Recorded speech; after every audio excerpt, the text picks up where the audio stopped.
The clock continues to wind down with everyone holding their breath. Friday's deadline for approval for funding for the Department of Homeland Security is approaching.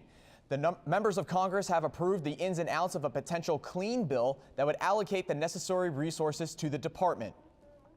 One of the many concerns with the absence of funding will be border security. I went down to Nogales, Arizona to see how U.S. Customs and Border Protection is preparing for the possible shutdown.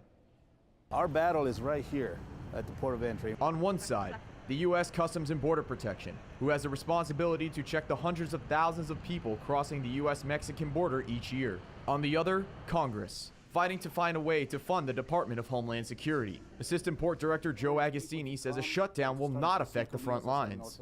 CBP will remain focused. CBP will not deviate from our mission.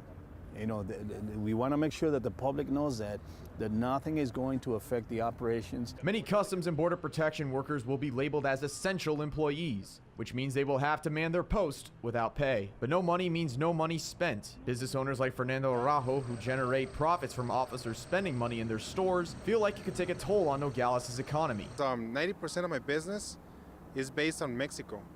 All the people coming from Mexico are going towards Mexico.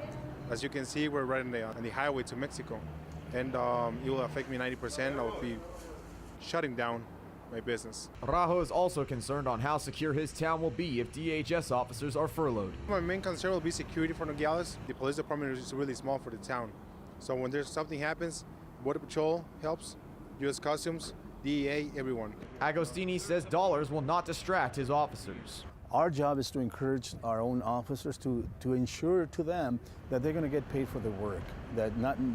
It's not their job to worry about that part.